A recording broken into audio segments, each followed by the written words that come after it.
So this is gonna be first episode of Top 3 with a guest. This is my boy Patrick Lowe. Hi. We're gonna be talking NBA basketball, the top 3 most influential players in NBA history. This is gonna be interesting. I gotta keep it real. I just gotta keep it real. I gotta keep it real. I gotta keep it real. All right. So Damn, you I'm wanna, ready. You want to go first? I'm gonna go first. You can go first. You want to do like back and forth, like 3, 3, 2, 2, 1, 1? Yeah, let's do that. Let's Back and do forth. that. All right. So And you do your third, I'll do my third. all right. So my number 3 on the list, I would have to say, would be Kareem Abdul-Jabbar. Okay. The reason why I say Kareem Abdul is because first and foremost, teams designed their play style and like their roster based on I need a big man. And not only does my big man need to be able to score, but he needs to protect the rim and rebound. It's all 3 things that like was Kareem Abdul-Jabbar. You have a point guard who, commands the floor, Magic, and you have a big man who can score in the paint and also protect our lead. It's Kareem Abdul-Jabbar. So you got Olajuwon, similar. You Sure. have Shaq, more power but similar. I think the biggest knock on David Robinson is that he didn't have, to me, the offense that those other 2 guys had and that Kareem Abdul had. Like, he was more of a defender, rebounder, and not necessarily you could rely on him for 30 points in it. Yeah. So that's why I would say Kareem Abdul-Jabbar at 3, because for what? Ever. Until LeBron came and basketball shifted to like small ball, it was like, we need a big man. You got your score, you got your your floor general, and you gotta have a big man. Yeah. And I think Kareem Abdul-Jabbar kind of kicked that off. That stuff bled into the 90s too. Oh, late 90s. You know what yeah. I can see that. And he fought Bruce Lee. Yeah, well, we're not gonna talk about that. Oh. Nah, No? man. Okay. I don't think that was right. Yeah, That true. was, it's probably like horrible acting. Oh, yeah. For sure. Like, you don't want Most of those classic, really good kung fu movies are trash. not. Yeah. Yeah, let's call it trash. So who's your 3? My 3, funny, we were talking about this before we even started filming. My 3rd is Curry, Steph Curry. Okay. And this is why. Whenever you look at the amount of threes that were shot before him and then after him, there's a clear difference, right? Oh, yeah. Yeah. So you have the amount of 3-point shots that are taking place. Mm-hmm. The league has shifted to more of a value per possession type of ball. Yeah. And that plays heavily in favor to the 3-point. And then whenever you look at shot selections before Steph and after, it is crazy. Like the mid-range game has disappeared. Oh, yeah. It It kind of, to me, that's why I would have put Steph as my honorable mention. Okay. If I had one, I would say Steph, because I saw middle schoolers, dog, after the run of Yes. Golden State, like I saw middle schoolers trying to pull up from half court. Yeah. I've been practicing all summer, Mr. Malbrue. Like, bruh, practice getting close to the rim. Like, Yeah. that's basketball. Get close to the rim and put the ball in. Like, nah, I've been shooting threes all summer long. Like, That's what I was going to say on my last follow-up point is when you look at college, you can have guys have a fast break and an easy 2, and they're stopping at the line and they're shooting a 3. And I think Steph had most of the influence on that stuff. absolutely. I know it's early. We don't have 10 years, 15 years, 20 years to say, hey, of a sample size to say he definitively changed it. But what the league was before he existed and then after, it's 2 different things. I would say so too. The only reason I didn't put him is because I was like, this year he had a year off with the injuries in Golden State, and I was thinking to myself, like, will it persist? Will he come back and then that style of play just continue to roll? Yeah. That's why I was like, let's not put him at 3. Let's put somebody we know changed the game, or people designed the game based on him, like Kareem Abdul. But I can understand Curry at 3. Who's your 2? Let's do your 2. My second is Shaquille O'Neal, man. Why? I'm perplexed. Lane violations, 3-second rules. That was made for Shaq? He changed zone defenses, and he forced them to literally change the way the goal is designed because he was tearing them down. Yeah, I remember You know? that. He broke a couple backs. Hack-a-Shack. Yeah. They had to change That's that a term rule they because still of him. use, yeah. So I mean, you have 3-second rules, the way zone defenses change their style of play because of Shaq, and then you have Hack-a-Shack. I mean, that's 3 significant things that really still exist in the game. Oh yeah. You know, They know if a big man can't shoot, like let's foul him if he get it. Like let's put him on the line. For sure. Slow the game down. and then, in my opinion, most dominant big man in his prime. In in a certain window of his career, he was unstoppable. I would say I would Yeah. agree with that. Yeah, I can't think of a big man who did more on both ends of the court than Shaq did. Because Shaq have like a 62-point game or something? Dude, look, a lot of people forget young Shaq, like Orlando Shaq. Orlando Shaq. He was super athletic, man.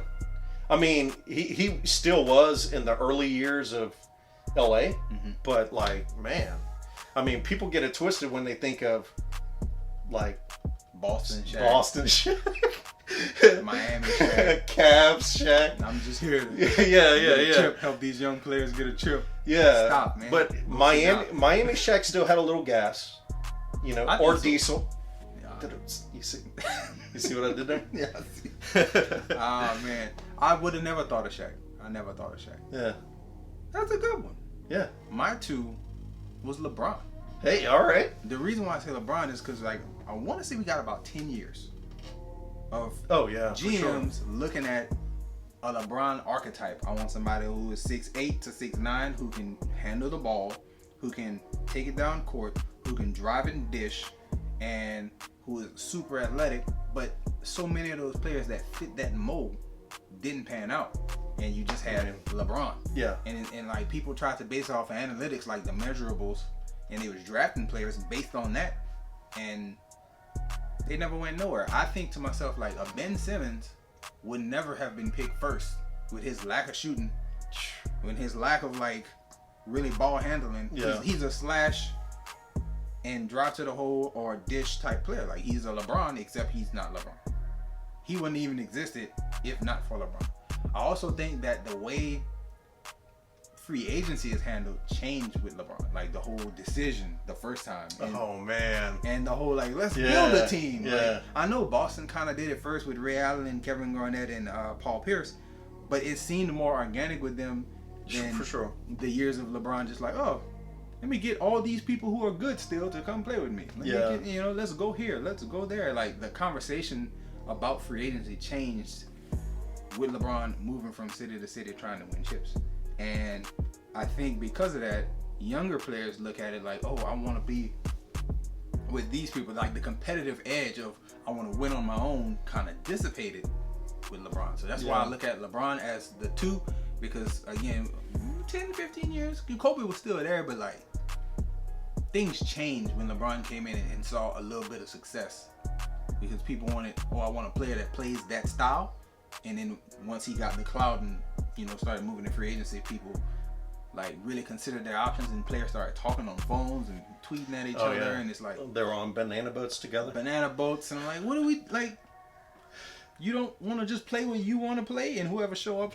Like, nah, that's not what we do no more. Changed it for sure. He changed it. Now, that's why I would say, as far as influencing basketball, LeBron would have to be 2. Yeah. I think we both know who our both number ones is. There's only one. Michael Jordan.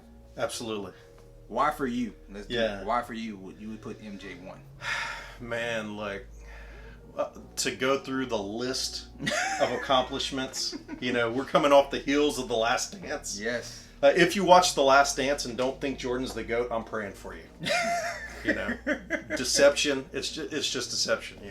I love Jordan. I mean, he's the reason why I fell in love with basketball. Yeah. He's the reason why I'm a bona fide sneaker fanatic. I would say that. I can see that. And I've never owned a pair of Jordans in my life. Ever in my life. I always thought it was too expensive. I'm cheap by nature. well, I mean, Even as a child, it's like, what kind of shoes you want? It's like, I want them Dennis Rodmans. hey, I got a pair of Dennis Rodmans at the house, man. Yeah, man. The Warriors Yeah. was my first pair of like Nikes. Come on, man. When I had the option, I bought Shaqs. I was like, man, I'm weird. Don't worry. Yeah. Yeah, but I understand the sneaker thing too. Like Jordans was Jordans for the Still. longest. Yeah. Still. We're gonna talk off camera about that. Yeah. I got. We gotta get you a pair, man. Nah. What size do you wear? 12. That's doable. All right. For sure. But what else? What else? Jordan, funny enough, like as I started thinking about Jordan's impact on the game and what he means to it, I started thinking about a lot of the things that he did that helped players. And let me explain. First off, in regards to his performance in the league, I mean, he's the GOAT. He's undeniable. Agree. He's the greatest player of all time. Oh, if you're looking for, You know? yes, I 100% agree. And so, I mean, we could go through the laundry list of accomplishments, but what I started thinking about was, number one, he helped make the game global. Okay. You know what I'm saying? Absolutely. Like he brought it to the world stage. Of course, the Dream Team really helped that, and there's a lot of stars that were on the Dream Team, but he was the alpha of that Dream Team. At the time, yeah. For sure. Yeah. So he helped the game become global, but I started thinking about different things. Like mega contracts started with Jordan. Players weren't getting paid big money like they are today until Jordan's last 2 years in the league. Like Wizard years? Like No, Bull years. oh, okay. Like 98? Well, I mean, When he went back and just kind of finished over there? I don't remember. his last 2 seasons with the Bulls is whenever he really started getting paid. Oh, okay. Yeah, I mean, if you think about it, he only made like $94 million total I've seen that in graph. career earnings. Mm-hmm. He made more money selling Jordan products in 2015, just 2015, than he did his entire NBA career. That's crazy. Yeah. But players weren't getting paid a lot of money until Jordan's last two years. So he set up in a way that these megastars, these superstars could really get paid. Yeah. Because now it's a players' league. But in the 90s, it was an owners' league. Oh, yeah. You know, I mean, we can see how they did Scottie Pippen. You know, so contracts, sneakers. Players did not have their exclusive, it's called PEs, player exclusives. Okay. Players didn't really have that. I mean, you had Magic and you had Bird and they had the Converse weapon, but they did, and about 15 other players did. Whenever Jordan came on the scene, they made the Air Jordan specifically for him. And he actually saved Nike. People look at Nike now as a conglomerate and the greatest sportswear brand of all time. Yeah. But Jordan really saved them because they weren't that before him. So I didn't even notice. Like, yeah, this man. This is facts for me. I didn't notice at all. Yeah, it's crazy. And then you think about endorsement deals. Like he opened that up to everyone. You know, they had endorsement deals here and there. But I never thought about none of this that you're saying. Like, yeah, my answer is very simple. Come on, man. Very simple. He became the standard for which all other greatness is measured. Absolutely. And people try to do the thing where like, oh, well, Bill Russell got more rings if it's about rings. It's not about rings though. Yeah. Because if it was, Robert Horry got more rings. Yeah. Like he got 7, right? Yeah, at least. That's what I'm saying. So like, it's not just about the rings. It's about the performance that we saw on the court for such a long time. Like you can go back on YouTube and look at like Jordan putting up 63 on the Boston Celtics in a loss. This is like before Pippen. This is like short shorts and Jordan with hair. Yeah. And it's like he was doing it long before people like noticed that this person was gonna be the greatest person of all time. Again, he just became the standard. And if you are the standard that people is gonna be measuring themselves against forever, then obviously you the most impactful or most impactful, is that the word we're using? Yes, most impactful, influential, yeah. most influential basketball player of all time. Because it'll be, you know, we can be dead and gone and people gonna still say, is this person the next Michael Jordan? Like there's not gonna be like, oh, is he the next LeBron? Like no, it's not gonna be the thing. It's gonna be the next Michael Jordan, not the next Steph. Well, maybe the next Steph if he's a specific 3-point shooter, but greatness is always gonna be measured by Michael Jordan. Yeah, he's the standard. Yeah, and if you're the standard, then you gotta be number. But that's been our top 3 of the most influential basketball players in NBA history. If you have a different list, please post it in the comments below. If you like the video, please like the video. If you're not subscribed, please subscribe for more top 3s that I'm gonna try to be putting out every Tuesday. And if you're on Facebook, please make sure that you follow this channel and join the conversation. Enjoy yourself and guard your heart, and come back and see us on another little top 3. Awesome. and that's that. Yeah. That's easy.